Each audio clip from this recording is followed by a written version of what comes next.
আর তাকিয়ে থাকতে না পেরে বাইরের দিকে তাকিয়ে একধারে তাকিয়ে চোখের পানি ফেলছে। এভাবেই ঝুমু ঘুমিয়ে গেল।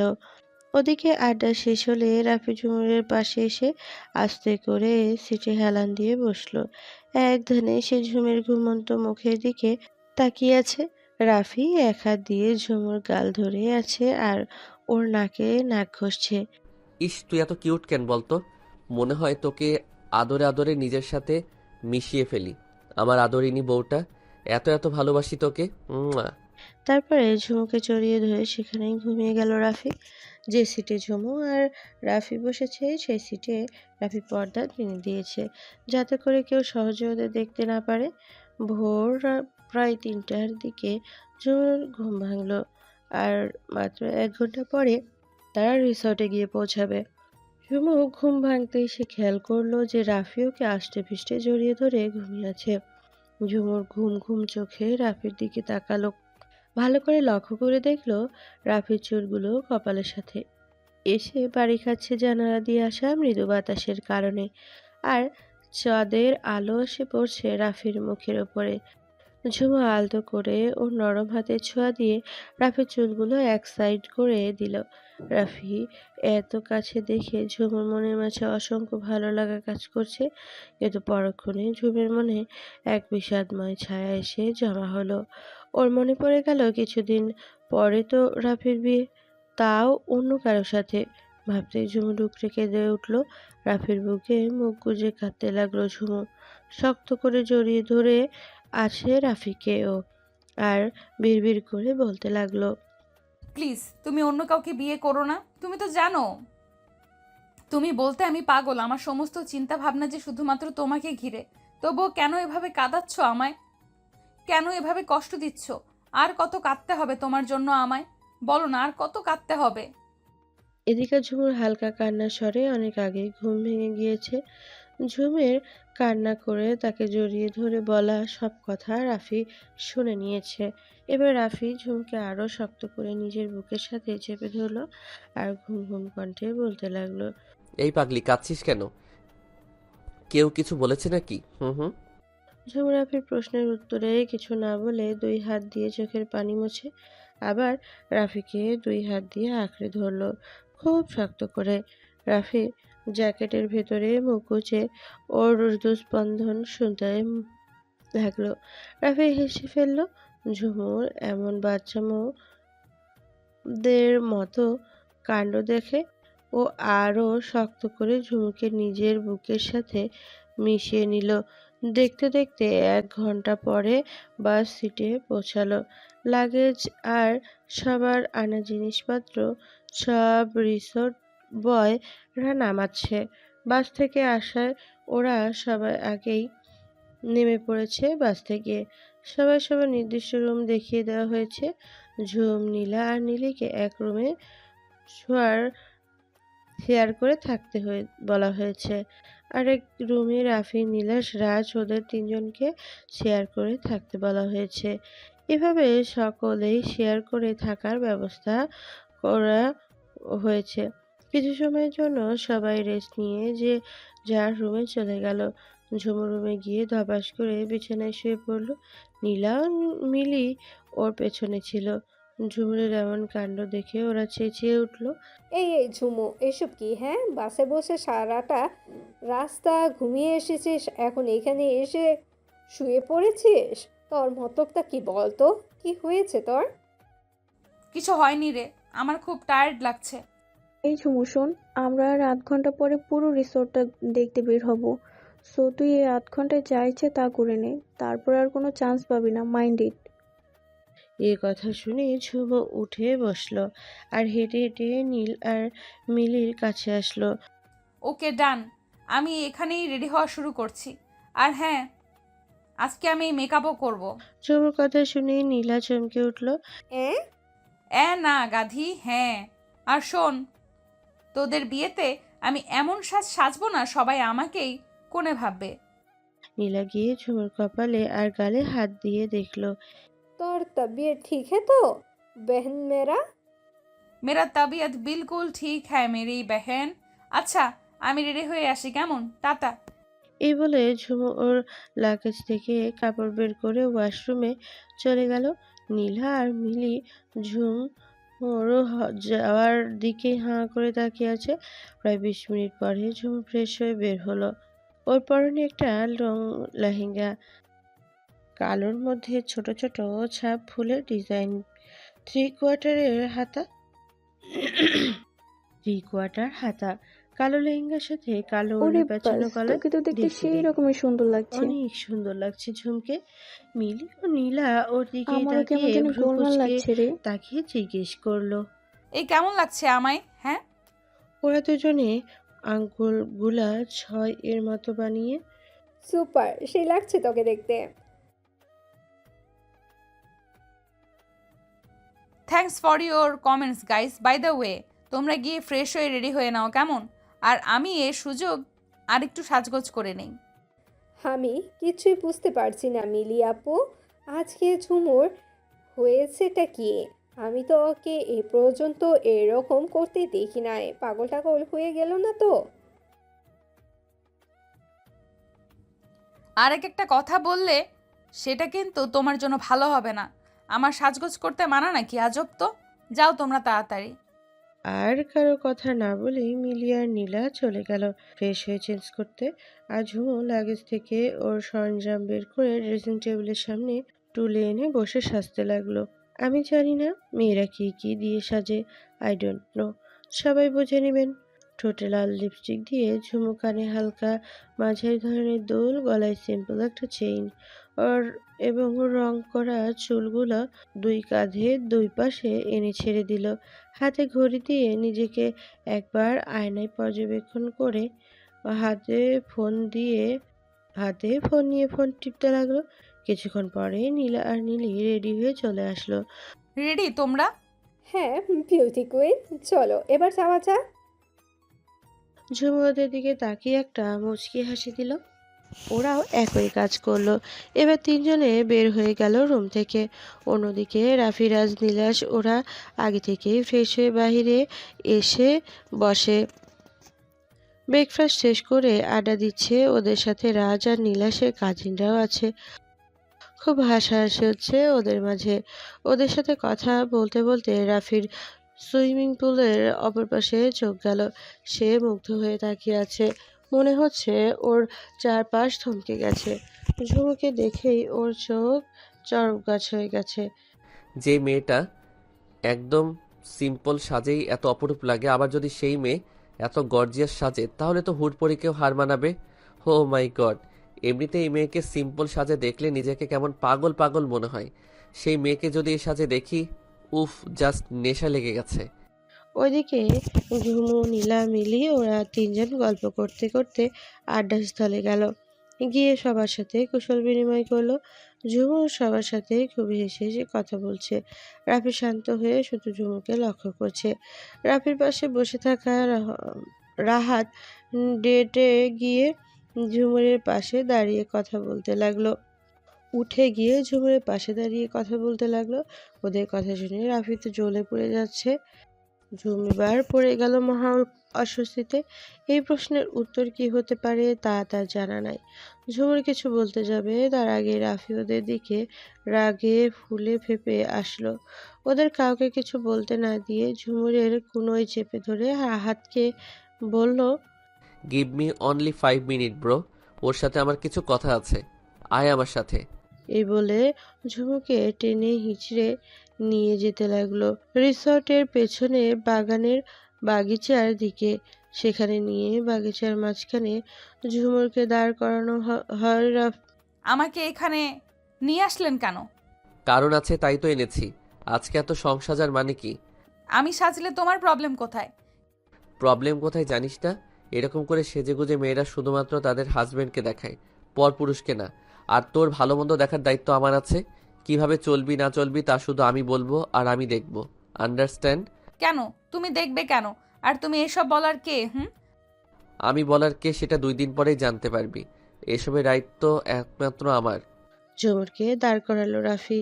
এই বলে রাফি ওর পকেট থেকে মিনি ওয়াইপস বের করলো। ওয়াইপস থেকে ঝুমুরের কোমর জড়িয়ে নিজের সাথে মিশিয়ে নিল। তারপর আস্তে আস্তে করে ওয়াইপস দিয়ে ওর ঠোঁট ডলতে লাগলো। উদ্দেশ্য লিপস্টিক মুছে ফেলার। ঝুমু শুধু দাঁড়িয়ে দাঁড়িয়ে রাফি কি করছে সেটা দেখছে। বিনা বাক্যে রাফি খুব যত্ন সহকারে ঝুমুর লিপস্টিক মুছে দিল। তারপরে ঝাপাত করে ঝুমুরকে উল্টো করে বেরিয়ে থাকা চুলগুলো সুন্দর করে খোপা করে দিল এবং গলা থেকে ওড়না সরিয়ে হিজাবের মতো করে পেঁচিয়ে দিল। আবার ভাবে ঝুমকে দেখে বলল, এবার একদম পারফেক্ট। আর হ্যাঁ, আর কখনো যেন এমনভাবে না দেখি। সবসময় হিজাব পরে থাকবি। দরকার হলে হাতে চুড়ি, নাকে নাকফুল ওসব পরবি। আজব তো, আমি এসব কেন পরবো? আমার তো এখনো বিয়েই হয় নাই। হতে আর কতক্ষণ? বিয়ে হলেই যে এগুলো পড়তে হবে তা কিন্তু নয়, ওকে? আচ্ছা এখন চল, আজকে থেকেই ঘোরাঘুরি শুরু করতে হবে। এই বলে ঝুমুর আবারও টেনে আড্ডাস্থলে নিয়ে গেল রাফি। আচ্ছা এখন চল, আজকে থেকে ঘোরাঘুরি শুরু করতে হবে। এই বলে ঝুমুরকে আবার টেনে নিয়ে গেল আড্ডা স্থানে নিয়ে গেল রাফি। তারপরে ওরা সবাই রিসর্টের সামনে একটা বিচ আছে সেখানে বেড়াতে গেল। যে যার মতো ঘুরছে, পানিতে ঝাপাঝাপি করছে, বিশেষ করে ছেলেরা। ওরা ফাজলামও একটু বেশিই করছে আর ডিএসএলআর ক্যামেরা দিয়ে গ্রুপ পিক তুলছে। মেয়েরাও হাঁটু পর্যন্ত নেমে পিক তুলছে। যার যার মতো সবাই আনন্দ করছে। ঝুমুর ধীর পায়ে ধীরে সুস্থে হাঁটছে আর ওদের কীর্তিকলাপ দেখছে। সমুদ্রের কিনারায় আস্তে আস্তে হাঁটছে ও। সমুদ্রের ঢেউ এসে বারবার ওর পা ভিজিয়ে দিয়ে যাচ্ছে। নীলা ঝুমুর পাশেই দাঁড়িয়ে মনে হয় হাজারটা সেলফি তুলছে। ঝুমুর নীলার কাণ্ড দেখে হাসছে।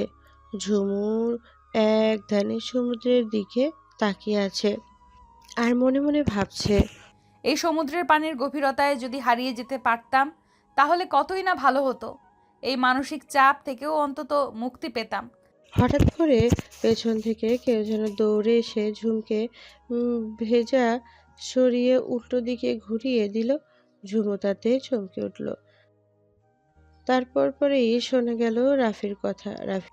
রাফি ঈশানকে উদ্দেশ্য করে বলতে লাগলো, এই ঈশান, আমাদের কয়েকটা পিক তুলে দে না, সুন্দর করে তুলবি। রাফি ঝুমুরকে পেছন থেকে ভেজা শরীরে জড়িয়ে ধরল আর ঈশানকে বলায় ও ফটাফট পিক তুলে ফেলল। এবার ঝুমুরকে নিজের দিকে ঘুরিয়ে নিয়ে নিল রাফি। ঝুমুর দিকে তাকাতে ও অবস্থায় ঈশান ফটাফট অনেকগুলো ছবি তুলে নিল। ঝুমুর ভেবে পাচ্ছে না ওর সাথে এসব কি করে হচ্ছে। রাফি একরকম আজব কাজ কেন করছে ওর সাথে। এভাবে রাফি ঝুমুরকে জড়িয়ে ধরে বিভিন্ন স্টাইলে দাঁড়ালো আর ঈশান ফটো তুলল। ফটো তোলা শেষে ঈশান শোন, ফটোগুলো আমার ফোনে সেন্ড করে দিস। ঝুমুর এবার বলতে শুরু করলো, আচ্ছা, এরকম ভেজা মুরগির মতো পোজ দিয়ে কি ফটো তোলাটা খুব জরুরি ছিল? তাও আবার আমাকে ভিজিয়ে দিয়ে। ওসব তুই বুঝবি না। ঝুমুর অবাক হয়ে রাফির চলে যাবার পানে তাকিয়ে আছে। সবকিছুর মাথার ওপর দিয়ে যাচ্ছে, মাথায় কিছু খিলছে না। এভাবেই চলে গেল আরো 2 দিন। এঙ্গেজমেন্টের দিনের আগের রাতে সেদিন সারাদিন প্রচুর কাজের ভেতরে কেটেছে। এঙ্গেজমেন্টের সকালে বন্দোবস্ত করা হলো। তারপরে এঙ্গেজমেন্টের সকল বন্দোবস্ত করা হলো। তারপরে সারা হল সাজানো, লাইটিং, ডেকোরেশন ইত্যাদি ইত্যাদি। বলতে গেলে সারাদিন অনেক ধকলের উপর দিয়ে গেছে। শুধুমাত্র যাদের বিয়ে তাদের কোনো কষ্ট হয় নাই। সারাদিন বেশি হার্ডওয়ার্কের কারণে রাত 10টা হতেই যে যার রুমে চলে গেল। সারা রিসর্ট তখন নীরবতা বিরাজ করছে। সেদিকে নীলাদের রুমে মিলি ঘুমে কাদা কাদা। নীলা রুমে নেই আর ঝুমুর চোখে বিন্যস্ত মাত্র ঘুমের চিহ্নও নাই। রাজ্যের চিন্তা ওর মাথার উপরে ভর করেছে। ঝুমুর একটা কথা চিন্তা করতেই ওর ভেতরটা দুমড়ে মুচড়ে যাচ্ছে যে কালকে ওর সামনে ওর প্রিয় মানুষটার এঙ্গেজমেন্ট হয়ে যাবে, তাও অন্য কারো সাথে। এসব ভাবতেই ওর চোখে জোড়া ঝাপসা হয়ে অশ্রুর বৃষ্টি ঝরতে লাগলো। বারান্দায় দাঁড়িয়ে এসব ভাবছে ঝুমু। তখনই ওর চোখে বারান্দার এক কোণে গেল, দেখলো সে যে সেখানে ভাঙা কাচের চুড়ি ফেলানো। কি মনে করে যে ঝুমুর ওটার কাছে গেল আর নিজের হাত তুলে নিল। চুড়ি ভাঙা অংশটা দিয়ে আনমনে নিজের কবজির উপরে রাফির নাম অক্ষর লিখল। ফর্সা চামড়া কেটে লাল রক্ত বের হচ্ছে ঝরঝর করে, তাতে ঝুমুরের কোনো ভ্রুক্ষেপ নাই। আশ্চর্য করার বিষয়, ঝুমুর কোনো ভ্রুক্ষেপই করল না। আশ্চর্য করার বিষয় হলো যে ঝুমুর কোনো ব্যথা লাগছে না, কারণ মনের ব্যথার কাছে এই ব্যথা তুচ্ছ। কিছুক্ষণ পর নীলা এসে ওর হাতে একটা প্যাকেট। ঝুমু, জলদি করে এই ব্লাউজটা আর পেটিকোটটা পরে আয় তো, শাড়ি পরিয়ে দিব। নীলা ঝুমুর হাতে কালো রঙের ব্লাউজ আর পেটিকোট দিয়ে দিল। এই নীলা, এত রাতে এসব পরে কি হবে? কোথায় যাব? তা তুই গেলেই বুঝতে পারবি। এখন আর কথা না বাড়িয়ে একটু তাড়াতাড়ি কর না প্লিজ। আজকে তোর জন্য তোর লাইফের সব থেকে গ্রেট সারপ্রাইজ অপেক্ষা করছে। আজকের এই সারপ্রাইজ তোর লাইফটাকে পুরোই বদলে দিবে। কিন্তু কিসের সারপ্রাইজ? আর যাবোটাই বা কোথায় সেটা তো বলবি। তোর কি আমাকে বিশ্বাস হচ্ছে না? কি বলিস এসব? তোকে আমি নিজের থেকেও বেশি বিশ্বাস তাহলে আর কথা না বাড়িয়ে যা বলছি তাই কর। করি। আচ্ছা চল তাহলে। ওয়াশরুম থেকে ঝুমু ব্লাউজ আর পেটিকোট পরে বাইরে এলো। এবার নীলা ঝুমুকে একটা কালো জর্জেট সিম্পল একটা শাড়ি পরিয়ে দিল। এরপরে দুই হাতে দুইটা সোনার চুড়ি, নাকে একটা ডায়মন্ডের নোজপিন পরিয়ে দিল। সেই সাথে লম্বা চুল অব্দি ছেড়ে দিল। একদম সাদামাটা ভাবে তৈরি করলো ঝুমুকে। একটু মেকআপও করায়নি। ঝুমুকে তৈরি করার পরে কালো একটা রুমাল দিয়ে ওর চোখে বেঁধে দিল। আরে আরে, চোখ কেন বাঁধছিস? আমাকে বিশ্বাস করিস তো? হ্যাঁ করি, কিন্তু আর কোনো কিন্তু নাই। যা হচ্ছে তা শুধু দেখে যা। ঝুমুরকে আর কিছু বলতে না দিয়ে নীলা ওকে ধরে ধরে বাহিরে নিয়ে আসলো। ওকে নিয়ে আস্তে আস্তে রিসোর্টের পেছনে দরজা দিয়ে বাইরে বের হয়, সৈকতের দিকে নিয়ে এগিয়ে যেতে লাগলো।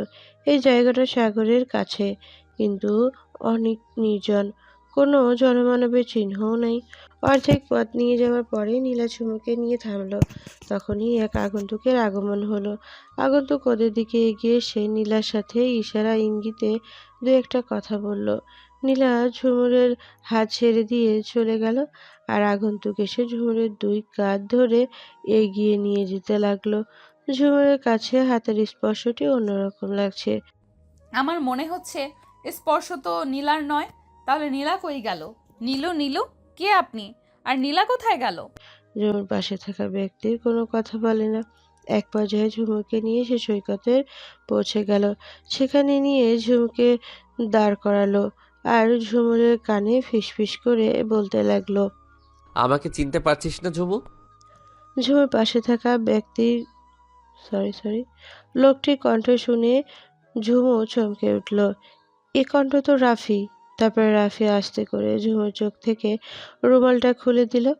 অন্ধকারে চোখে অবশ হয়ে আসছিল। চোখ বাঁধার ফলে চাঁদের আলোতে পুরো সৈকত আলোকিত হয়ে আছে। ঝুম পিটপিট করে তাকালো। রাফি ঝুমকে এক দৃষ্টিতে দেখেই যাচ্ছে। একদম রাফির মনের মতো করে সাজিয়ে দিয়েছে। এসেছে ঝুমকে নীলা। ওকে দেখে রাফির চোখে আর তৃষ্ণা মিটছে না। ফর্সা শরীরে কালো শাড়িতে অপরূপ সুন্দর লাগছে ঝুমুরকে। অপরদিকে ঝুমাও ফিদা হয়ে গিয়েছে রাফির কে দেখে। রাফিও কালো শার্টের উপরে কালো মখমলের একটা ব্লেজার অসাধারণ লাগছে ঝুমুর কাছে। রাফির সামনে থাকা চুলগুলো হালকা হাওয়ায় বারংবার কপালে বাড়ি খাচ্ছে। রাফি ঝুমুরের আরো কাছে এলো। ঝুমুর রাফির একদম বুক বরাবর দাঁড়িয়ে আছে। তুমি এখানে কেন? কেন? আমায় এখানে আশা করিস নাই বুঝি? তুমি এখানে কেন? কিছু বলার জন্য, কিছু দেখানোর জন্য। কি বলবে? আর কি বা দেখাবে? ওয়েট, বলছি। রাফি একবার লম্বা একটা শ্বাস নিয়ে বলতে শুরু করলো। জানিস আমি না একজনকে খুব ভালোবাসি, কিন্তু সে জানে না আমি তাকে এত ভালোবাসি। আর সব থেকে খুশির খবর কি জানিস? কি? ওর সাথে আমার বিয়ে ঠিক হয়েছে, আর কালকে ওর সাথেই আমার এঙ্গেজমেন্ট। ও জানিস কত অপেক্ষার পরে সেই কাঙ্ক্ষিত দিনটা এলো। ফাইনালি সে আমার হবে। তাকে আমি নিজের করে পাবো, নিজের সবসময় পাশে থাকা সঙ্গী হিসেবে পাবো। তুই জানিস না আমি কতটা হ্যাপি। ঝুমু হতভম্বের মতো দাঁড়িয়ে আছে, হাঁ করে তাকিয়ে রাফির কথা শুনছে। জানতে চাইবি না কে সে? জানতে চাইবি না কার সাথে আমার বিয়ে ঠিক হয়েছে? ঝুমু বহুত কষ্টে নিজেকে সামলে নিল। দেখতে চাই কে এসে, আর কে সেই ভাগ্যবতী নারী। ওকে আয় তাহলে। এই বলে রাফি ঝুমুর হাত ধরে আবারও সামনের দিকে নিয়ে যেতে লাগলো। কিছু দূর যাবার পরে ঝুমু দেখতে পেল সাদা পর্দা দিয়ে রাখা কিছু একটার উপরে। খুব বড় সেটার আকৃতি, কিন্তু সেটা কি হতে পারে সেটা ঝুমু বুঝতে পারছে না। রাফি ঝুমুকে সেই পর্দা দিয়ে ঢাকা জিনিসটার সামনে নিয়ে দাঁড়িয়ে পড়ল। এটা কি? যার সাথে আমার বিয়ে ঠিক হয়েছে তার ফটো। ও, কান্নায় ঝুমের গলা আটকে আসছে, তবু নিজেকে কন্ট্রোল করেছে। Are you ready Jhumu? Hmm. Okay then. এই বলে রাফির পর্দায় এক ধারে জোরে টান দিল, যে ফলে পর্দার ভিতরে বের হয়ে আসলো বড়সড় একটা আয়না। আয়নায় একদম সামনাসামনি ঝুমুর, আর তার পাশে রাফি। আলো আঁধারিতে ঝুমুরের প্রতিচ্ছবি স্পষ্ট হয়ে উঠেছে। রাফি ঝুমুর এই বাহু শক্ত করে জড়িয়ে ধরে আয়নাতে থাকা ঝুমুরের প্রতিচ্ছবির দিকে ইশারা করে। Look at her, she is my heart, she is my life, my everything is she. দেখ ঝুমু, ভালো করে চেয়ে দেখ আমার মনের রানীকে, যে আমার এই পুরোটা হৃদয় জুড়ে বিরাজমান, যাকে আমি আমার মন দিয়ে বসে আছি, যাকে আমি আমার সম্পূর্ণটা দিয়ে ভালোবাসি, যার সাথে আমার বিয়ে হবে, যে হবে কয়েকদিন পর থেকে আমার লক্ষ্মী বউ, যে হবে আমার জীবন চলার সাথী, যে হবে আমার সন্ধ্যার ক্লান্ত ভেজা শরীরে ওষুধ। দেখ দেখ ঝুমু। ঝুমু যেন আকাশ থেকে পড়ল। কি হচ্ছে এসব? এ কি করে সম্ভব? তার মানে রাফি তাকেই ভালোবাসে? ওর সাথেই রাফির বিয়ে ঠিক হয়েছে? কি বলছো তুমি এইসব? আমি কিছু বুঝতে পারছি না। রাফি এবার ঝুমুকে নিজের দিকে ঘুরিয়ে ওর দুই হাত দিয়ে ঝুমুর দুই গালের দুই পাশ দিয়ে চুলের ভেতরে ঢুকিয়ে আঁকড়ে ধরলো। হুম, যা বলছি সত্যি বলছি ঝুমু, জাস্ট মি। তারপরে পেছন ফিরে আকাশের দিকে আঙ্গুল তুলে ইশারা করে ঝুমুকে উপরে তাকাতে বলল। ঝুমু, উপরে তাকা। রাফির কথা মতো ঝুমু উপরে তাকানোর সাথে সাথে একটা ফানুস উঠতে লাগলো। ফানুসটার উপর করে আয় লেখা, তারপর পর চারটা ফানুস উড়ে দিল, তার মধ্যে একটাতে লাভ লেখা, আর কি তিনটা ইউ লেখা। সর্বশেষে যে ফানুসটা উড়ালো সেটার উড়াল দিল, তাতে বড় করে লেখা ঝুমুর। সমুদ্রের ওপর দিয়ে আকাশের বুকে দিকে উঠতে লাগলো ফানুসগুলো। এক পর্যায়ে ফানুসগুলো ছোট বিন্দু আকার ধারণ করলো। এসব দেখে ঝুমুরের চোখ থেকে একা একাই টপ টপ করে পানি পড়তে লাগলো। তবেই এই কান্না দুঃখের নয়, এই কান্না যে সুখের।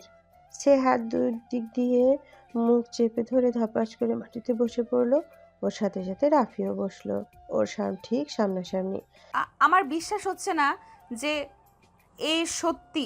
মনে হয় হচ্ছে এটা কোনো স্বপ্ন। আর কিছুক্ষণ পরে তা মিলিয়ে যাবে। রাফি ঝুমুরের দুই গালে হাত দিয়ে চোখের পানি মুছে দিয়ে। It's true, I really love you. তোর প্রতি আমি অনেক বেশি দুর্বল হয়ে পড়েছি। তোকে ছাড়া থাকতে পারবো না। তোকে ছাড়া আমার পুরো দুনিয়ায় অন্ধকারে মৃত আত্মার মতো বেঁচে থাকা। দেরিতে হলেও বুঝতে পারছি যে তোকে ছাড়া আমি অসম্পূর্ণ। তোকে আমি অনেক কষ্ট দিয়েছি, মাফ করে দিস প্লিজ। জানিস, তোকে না দেখলে কেমন অস্থির অস্থির লাগে। হয়তো তোর মনের মতো তোকে প্রপোজ করতে পারি নাই, কিন্তু এটা বিশ্বাস কর যে তোকে ছাড়া আমি থাকতে পারবো না। আর তোকে এতদিন এই কথাগুলো বলি নাই, কারণ তোকে আজকে সারপ্রাইজ দিব বলে। আর ঝুমুর আর রাফিকে কিছু বলতে না দিয়ে ওর বুকে এলোপাথারি কিল ঘুষি মারতে লাগলো। তুমি অনেক খারাপ, প্রচুর খারাপ। তুমি এতদিন আমাকে বিনা কারণে এত কষ্ট দিয়েছো, আমাকে শাস্তি দিয়েছো, এতদিন ধরে কাঁদিয়েছো। মাফ করব না তোমায় কখনো, মাফ করার প্রশ্নই আসে না। এবার ঝুমুর রাফির গলা শক্ত করে ধরে বলতে লাগলো। মাফ করব না আমি তোমায়, কখনো না, কখনো না। I will never forgive you. এই ছেলে, শুনছো তুমি? I will never forgive you. I hate you, just hate you. চোখ মুছতে মুছতে রাফিকে ধাক্কা দিয়ে ফেলে উঠে যেতে লাগলো। রাফি তখন পেছন থেকে ঝুমুর হাত দুটো শক্ত করে ধরে। এই ঝুমু, এসব কী রকমের পাগলামি? আমি মানছি যে আমি ভুল করেছি, তোর সাথে অন্যায় করেছি। আর কিছু বলতে পারল না রাফি। তার আগেই ঝুমুকে ব্যথায় কুঁকিয়ে উঠল। আহ ছাড়ো, হাত ছাড়ো। কি হয়েছে তোর হাতে? কিছু হয় নাই, তুমি হাত ছাড়ো। এবার রাফি ঝুমুরকে কাছে টেনে নিজের বাসা থেকে উঠে দাঁড়ালো। তারপরে ঝুমুরের বাম হাত নিয়ে ওর কবজির দিকে তাকালো। দেখলো ও যে ওর নামের অক্ষর খুব বড় করে লেখা। কাটা জায়গা দিয়ে এখনো তাজা রক্ত বের হচ্ছে। কবজি দিয়ে এখনো ফুট কেটে রক্ত বের হচ্ছে। রাফি এসব দেখে ওর চোখ ছলছল করে উঠল। ও তাড়াতাড়ি করে ওর পকেট থেকে রুমাল বের করে ঝুমুর ক্ষত স্থান চেপে ধরলো। এটা কেন করলি ঝুমু? এটা কোন ধরনের কাজ? ঝুমুর কান্নার মাঝে তাচ্ছিল্যের হাসি হাসলো। এটা তো কিছুই নয়, আমি তো আত্মহত্যার মতো জঘন্য কাজ করার জন্য প্রস্তুতি নিয়ে বসেছিলাম। আর কয়েকটা দিন পরে তুমি আমার লাশ দেখতে পেতে, লাশ। রাফি ঝুমুরকে কাছে টেনে নিয়ে শক্ত করে জড়িয়ে ধরলো। প্লিজ ঝুমু, এসব বলিস না। আর এটা কেমন কথা হলো যে আমাকে না পেলে তোর সুইসাইড করতে হবে? এটা কোন ধরনের সিদ্ধান্ত? কেন এমন একটা কাজের সিদ্ধান্ত নিলি তুই? ঝুমুর নিজেকে রাফির কাছে থেকে ছাড়ানোর চেষ্টা করছে। ছাড়ো, আমায় প্রকৃত ভালোবাসার মানে তুমি কি করে জানবে? আমাকে তুমি কোনোদিনও বুঝতেই পারো নাই, আর বুঝতে পারবেও না। ছাড়ো। এই কথা বলে ঝুমু নিজেকে রাফির বাহুডোর থেকে নিজেকে ছাড়িয়ে চলে যেতে লাগলো। কিন্তু কিছু দূর যাবার পর পেছন থেকে রাফির কথাগুলো শুনে থমকে গেল। তুই আমাকে এতটা ঘৃণা করিস সেটা জানতাম না। আরে ভালো তো, তোকে আমিও বাসি। আর কালকে আমাদের এঙ্গেজমেন্ট, ভেবেছিলাম তোকে সারপ্রাইজ দিব, কিন্তু তুই যে এমন করবি সেটা কল্পনাও করতে পারি নাই আমি। আচ্ছা, আমি যে তোকে কয়েকবার কিস করেছি, তুই বল, ভালো যদি নাই বাসে তাহলে কি কেউ কিস করার মতো দুঃসাহস দেখায়? অনেকবার ভালোবাসার বহিঃপ্রকাশ ঘটিয়েছি, কিন্তু তুই আমার ভালোবাসা বুঝিস নাই। সে যাই হোক, তুই যদি না চাস তাহলে আমাদের মাঝে কিছু হবে না। আমি না হয় আজকে দাদু আব্বু চাচুকে বলে বিয়েটা ভেঙে দিব। তাদের বলবো যে তুই আমাকে না, আরো অনেক ভালো ছেলেকে ডিজার্ভ করিস। তারপরে আর কি, আমি চলে যাব আবার লন্ডনে। দেশে আর ফিরবো না, কখনো ফিরবো না। রাফির চোখ থেকে কয়েক ফোঁটা অশ্রু গড়িয়ে পড়লো মাটিতে। রাফির কথাগুলো একদম সিরিয়াস হয়ে বলছে। খুব ব্যথা হচ্ছে ওর বুকের বাম পাশে, চিনচিন ব্যথা অনুভব হচ্ছে সেখান থেকে। ঝুমুর রাফির এমন অবস্থা দেখে আবেগের চরম পর্যায়ে, যে ছেলে চোখ দিয়ে কোনোদিন এক ফোঁটা পানি অব্দি ঝরে নাই, সেই ছেলে কিনা আজকে কান্না করছে। রাফি এবার নিজের চোখের পানি মুছে পেছনের দিকে ঘুরে সাগরের দিকে তাকিয়ে রইল। ঝুমিবার ধীর পায়ে রাফির পেছন গিয়ে দাঁড়ালো। তারপরে পেছন থেকে ঝাপটে ধরে রাফিকে। আমায় বিয়ে না করে কোথায় যাবে বলো? আমাকে ছেড়ে কি সত্যিই চলে যাবে? এতদিন কাঁদিয়ে কি তোমার মন ভরে নাই? আরো কাঁদাতে চাও? রাফি কোনো জবাব দিল না। এত অভিমান কেন তোমার? 5টা বছর তো শুধু এই অভিমান করেই কাটিয়ে দিয়েছো। একটা বার খোঁজ নেওয়ার চেষ্টা অবধি করলে না যে পাগলিটা বেঁচে আছে নাকি মরে গেছে। নিজের বেলায় 16 আনা আর আমার বেলায় 4 আনা না? আচ্ছা তুমি বলো, আমার রাগ দেখানোটা কি অস্বাভাবিক কিছু? তুমিই তো দেখেছো এতদিন আমার নিদারুণ কষ্টে কেটেছে, তবুও তুমি সেই সাধারণ 3টা অক্ষর বললে না। তবুও রাফির মুখ থেকে কোনো উত্তর আসছে না। এবার ঝুমু রাফির সামনে গিয়ে ওর গলা জড়িয়ে ধরলো। তাতে রাফি কোনো ভ্রুক্ষেপ ঘটল না। কথা বলবে না আমার সাথে, এই আমি কিন্তু কান্না করে দিব। তবে কোনো কাজ হচ্ছে না দেখে ঝুমুর রাফির গলা জড়িয়ে ধরে ওর পায়ের উপরে উঁচু হয়ে রাফির ঠোঁটে একটা চুমু খেলো। এখনো কি রাগ করে থাকবে? কথা বলবে না আমার সাথে? রাফি এবার ঝুমুর দিকে তাকালো। দেখলো যে ঝুমুর চোখে পানি টলমল করছে, যে কোনো সময় বর্ষণ হতে পারে। ঝুমুর চুমু দেওয়া এমনিতেই রাফির অভিমান গালে পানি হয়ে গিয়েছে। এবার রাফি ঝুমুরের কোমর চেপে উপরে আরো উঁচু করে একদম রাফির মুখের সামনে ধরে। তাহলে বল, আমায় ভালোবাসিস? আগে তুমি বলো। আমি তো প্রথমেই বলে দিয়েছি, এবার তুই বল। সত্যি বলবো? হ্যাঁ প্লিজ তাড়াতাড়ি বল। এই বলে রাফি চুমকে নিচে নামিয়ে ওর দুই গালে আলতো করে হাত দিয়ে আবেগময় কণ্ঠে। বেবি বল না ভালোবাসিস। ঝুমুর কান্না ভেজা মুখেও হাসি ফুটে উঠল। ভালোবাসি, এত এত বেশি ভালোবাসি। রাফি খুশি হয়ে ঝুমুরের কপালে আর গালে চুমু দিয়ে নিজের সাথে মিশিয়ে নিল। আই লাভ ইউ পাখি, I love you so much. Rafi ঝুমুরকে ছেড়ে দিয়ে পকেট থেকে একটা লকেট বের করে ঝুমুরের গলায় পরিয়ে দিল। লকেটে আর J+R দিয়ে খুব সুন্দর করে ডিজাইন করা।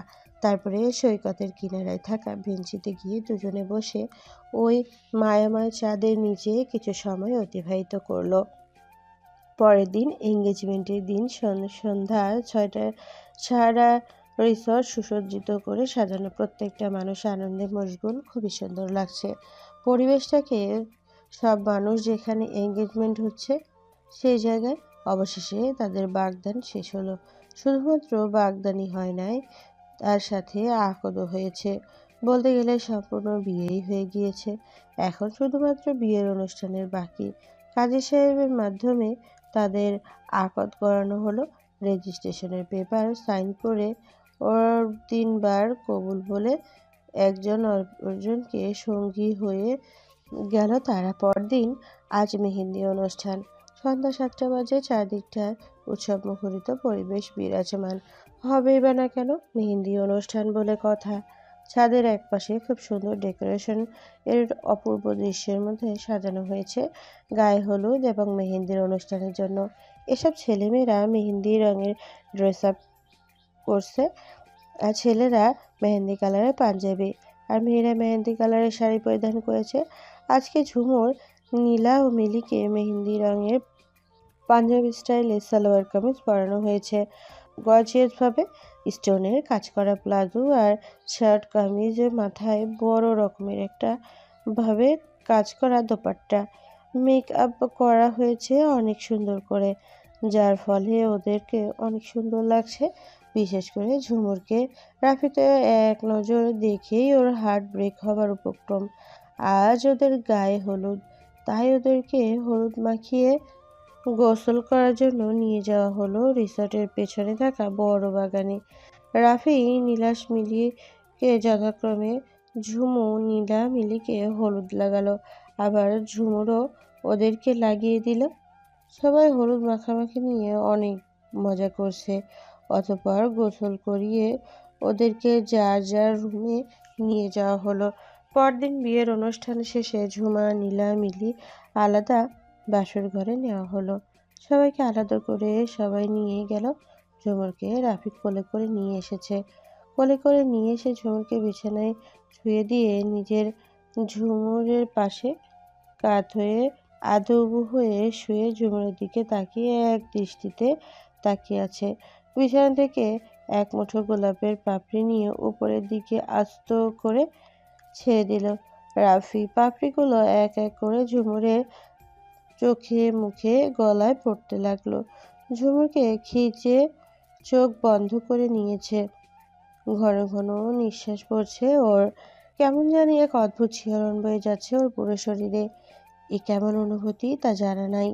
রাফি এসব ঘোর লাগা অবস্থায় ঝুমুরের গলার উপরে থাকা পাপড়িগুলো সরিয়ে ওর গলায় মুখ গুজে দিল। আস্তে করে একটা চুমু খেলো। ঝুমুর গলায় চুমুর চোখ বন্ধ করেই আছে। রাফি মাথা তুলে দেখলো ঝুমুর ঠোঁটগুলা কাঁপছে। ও আর লোভ সামলাতে না পেরে নিজের করে নিল ঝুমুরের ঠোঁট জোড়া। কিছুক্ষণ পরে নিজের ছেড়ে দিল। ঝুমুর চোখ খুলে রাফির দিকে তাকিয়ে মুচকি হাসলো। ও আজকে রাফির ভালোবাসায় নিজেকে রাঙাতে চায়, হারিয়ে যেতে চায় রাফির মধ্যস্থতায়। গভীর আবেগপূর্ণ চোখে তাকালো সে রাফির দিকে। সেই চোখের চাওয়া আছে এক অদ্ভুত নেশা, ভালোবাসার নেশা। সেইটি রাফিও এই মায়াভরা চাহনিতে হারিয়ে যেতে লাগলো। এই দুই চোখের নেশায় রাফি বারংবার মরতে রাজি। ঝুমুরের গলায় আস্তে করে নিজের মুখ গুটিয়ে দিল। ঝুমুরও শক্ত করে রাফিকে নিজের সাথে আঁকড়ে ধরল। আজ রাতটা যে তাদের ভালোবাসাময় রাত, এভাবে সে সারা জীবন রাফির সাথে ভালোবাসায় মাখামাখি হয়ে থাকতে চায়। এই পবিত্র ভালোবাসা যে কখনো হারাবার নয়। মৃত্যুর আগ পর্যন্ত একজন সব সময় সুখে থাকুক, ভালো থাকুক এবং এসব একসাথে থাকুক। ওরা ঠিক এভাবেই সারা জীবন বেঁচে থাকুক। পৃথিবীর সকল ভালোবাসাগুলা পূর্ণতা যে পায় সেগুলো ভালোবাসার কাটুক প্রিয়জনের সাথে সারা জীবনের সঙ্গী হয়ে। ধন্যবাদ সবাইকে আমাদের গল্পের সাথে থাকার জন্য। আল্লাহ হাফেজ।